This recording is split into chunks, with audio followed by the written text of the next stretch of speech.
Hi, I'm John from Just Music. If you like today's show, give it a thumbs up, like, and subscribe. And if you're feeling generous, I have my PayPal email account in the description below. And check out my other channel, Just Whiskey, without the E.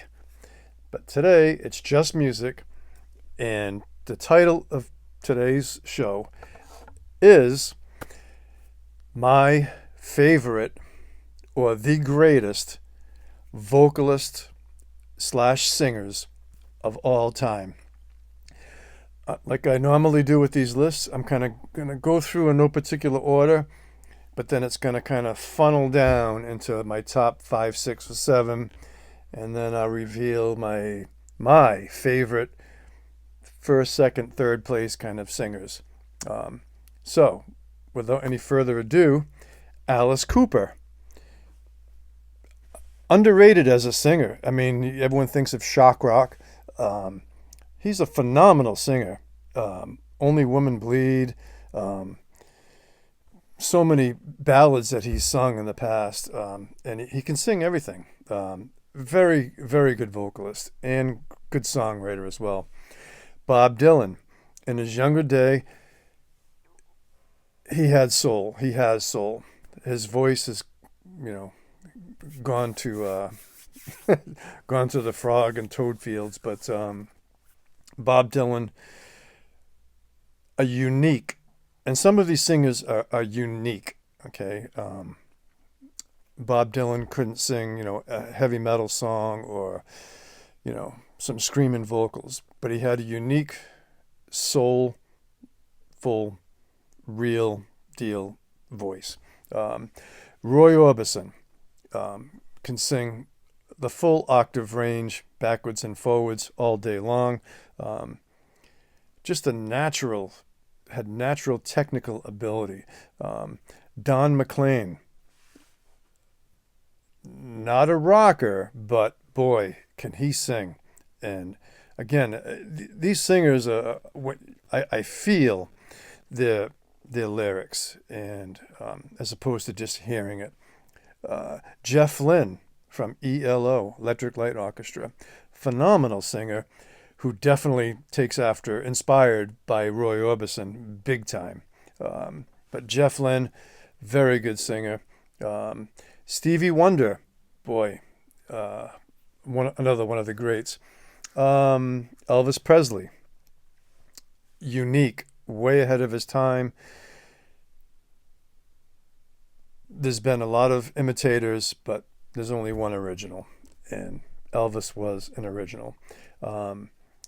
Going back to unique, David Lee Roth. Boy, could his attitude, his swagger, his days in Van Halen and his first couple of solo albums.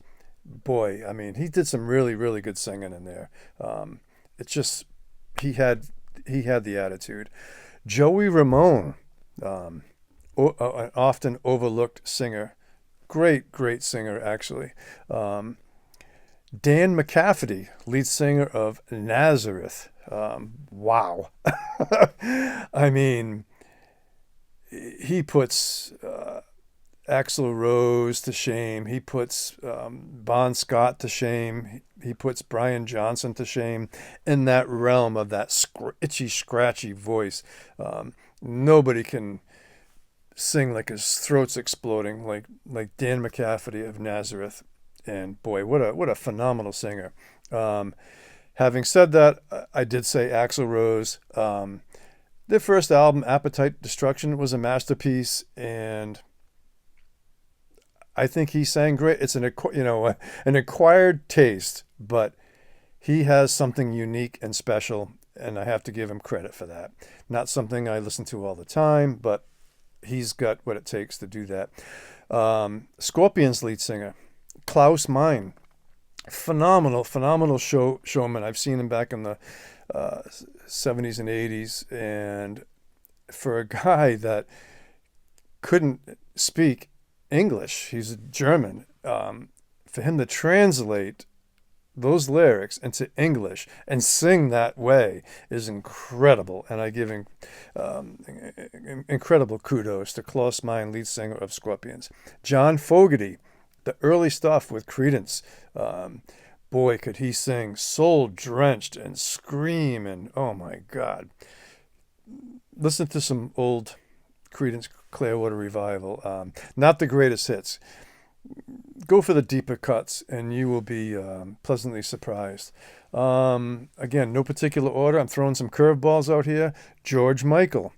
I'm not a Wham fan, never was, but his solo stuff, his vocals are really good. I don't like all the music that he sings to, but some of it is really, really good.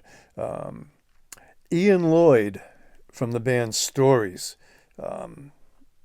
Louie Louie was not Louie Louie by the Kingsmen, but King Louie, whatever, Louie, look it up. But Ian Lloyd from Stories has the word Louie in it. I should know what the hell it is. But What Comes After, Stories were a way overlooked band that should have become way more successful. John Lennon and Paul McCartney. John Lennon had the chops. You felt his lyrics big time. He took inspiration from Little Richard, which one of the other greatest singers, really, one of the originals, who inspired Lemmy. I mean, Lemmy couldn't sing like Little Richard, but Lemmy certainly wasn't probably a great vocalist, but he had a unique voice that he meant what he sang, man, and he sang with authority, and I'm a huge Motorhead fan, so shout out to Lemmy. But Paul McCartney as a singer is a better singer than John Lennon, and he's going to be in my funnel of one of the greatest singers, songwriters that ever lived. So a little bit of a cliffhanger there. Brian Wilson from the Beach Boys, right? What can you say? Had an angelic voice. They say he was genius.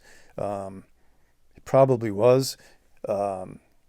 Great singer, songwriter. Paul Stanley from Kiss, whether you like Kiss or not, boy, Paul Stanley used to have the most incredible vocal range. Powerful singer. Really good. Steve Marriott from Humble Pie. Again, an original. Could just scream it out. Soul-drenched guitar playing and vocals. Paul Rodgers from Free and Bad Company. I was always like a lukewarm fan, but they had some great songs, and there's no denying that Paul Rodgers is still probably a phenomenal singer. Another curveball, Fee Waybill from the band The Tubes. Great singer. Phenomenal original performer. They're kind of fizzling out now. I mean, they're getting really old. And Rick Anderson, the bass player, died a few years ago, and Prairie Prince is playing with Todd Rundgren on tour right now. So the Tubes, last time I saw him was 2 or 3 years ago, and Fee's voice was cracking a little bit here and there, couldn't hit the high notes, losing his range a little bit, but he was a phenomenal original singer. Chris Cornell from Soundgarden. I never really got into Soundgarden, but Chris Cornell's voice was awesome, and some of his stuff is really, really good, especially his solo stuff. But Not Black Eyed Son. You know what? That song, oh my God. Great song. Neil Young, Soul Drenched. An acquired taste maybe, but that album Harvest is one of my favorite albums. Scott Weiland from Talk Show. We'll come back to Scott Weiland. You know who the hell I'm talking about. Stone Temple Pilots. There we go. I knew it would come to me. Great singer. I saw them many times. I saw Scott Weiland solo. really good rock star singer. I didn't want my list to gear really towards heavy metal stuff, but there's a couple of exceptions. I'm just going to say Rob Halford, but I don't even want to go there. But I did say his name, Dio, Ronnie James Dio, phenomenal singer, could sing all genres, ballads, hard rock, heavy metal. Ronnie James Dio. Michael Hutchence from In Excess, really good singer. Again, he had soul. Um, Mike Patton, the lead singer, one of the lead singers of the band Faith No More. Wow, this guy was so good. He could just flip the rules upside down.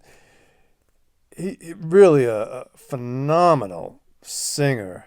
And again, once you know the rules, you can break them. And he certainly did. He could just totally play around with any song and knock it out of the park with total attitude. All right, unique Ozzy Osbourne from the 1970s Black Sabbath era. Unique, phenomenal singer.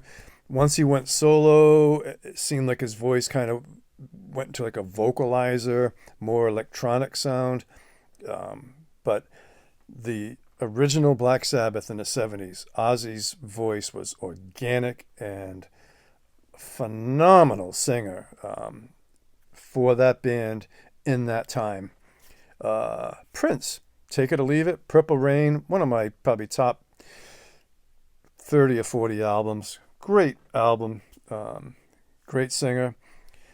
Steven Tyler from Aerosmith, phenomenal singer. And he, even with his vocal issues, every now and then, even recently, he'll do a one-off show where he'll just sing one song or do a guest appearance in the vocals. And he can sing everything too.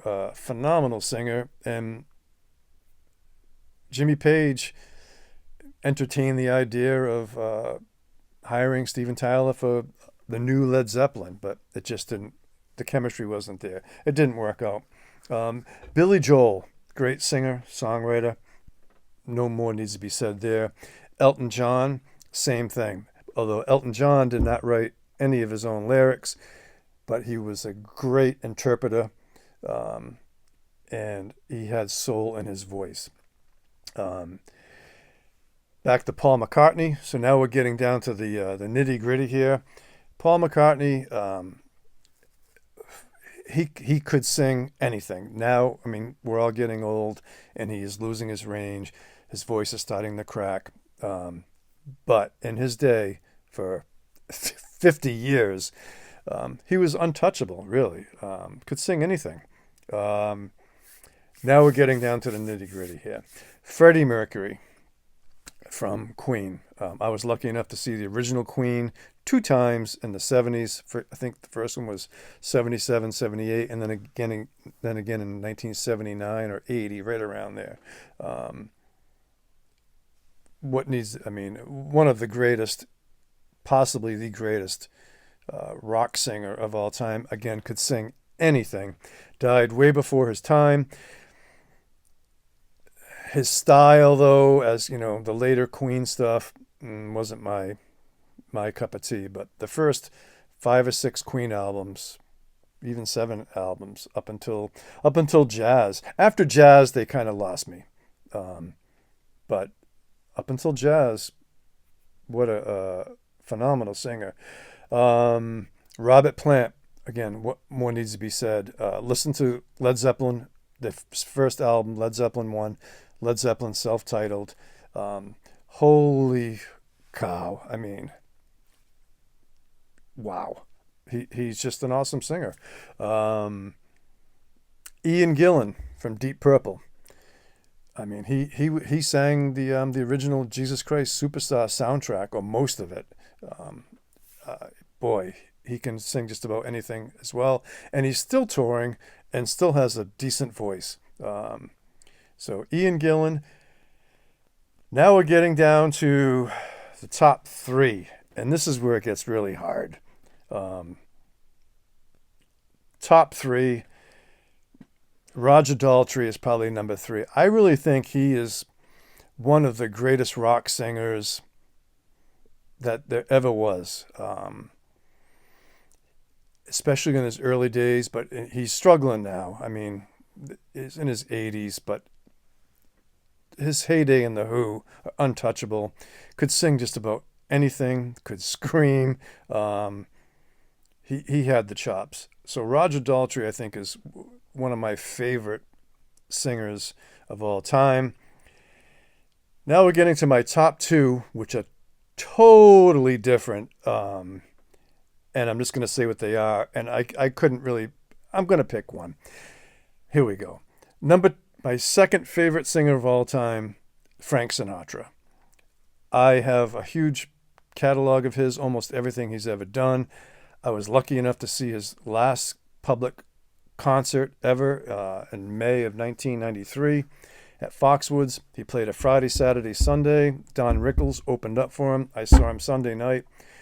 When he left the stage, there was not a dry eye in the house. My favorite song by him is Moonlight in Vermont. Simply, it's a genius vocal line in there. Frank Sinatra is he was a musician, a vocal musician.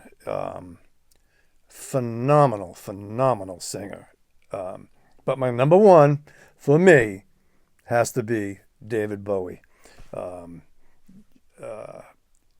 He could do vocal acrobats, and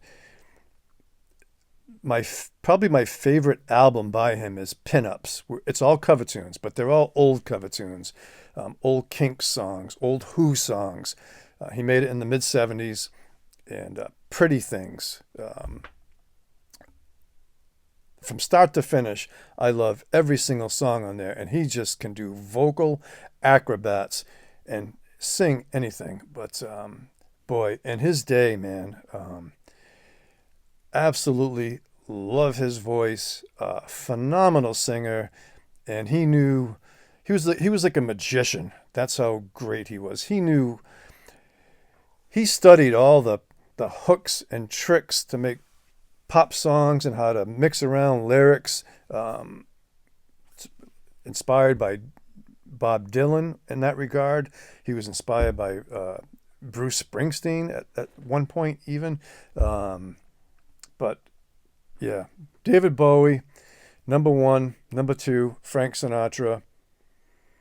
Number 3, Roger Daltrey. Number 4, Freddie Mercury. Number 5, Paul McCartney. And then the list goes on. You've already heard it. That's my list, and I'm sticking to it. If you liked it, give it a thumbs up, like, and subscribe. Check out my other channel, Just Whiskey. And rock on, everybody. Till the next time.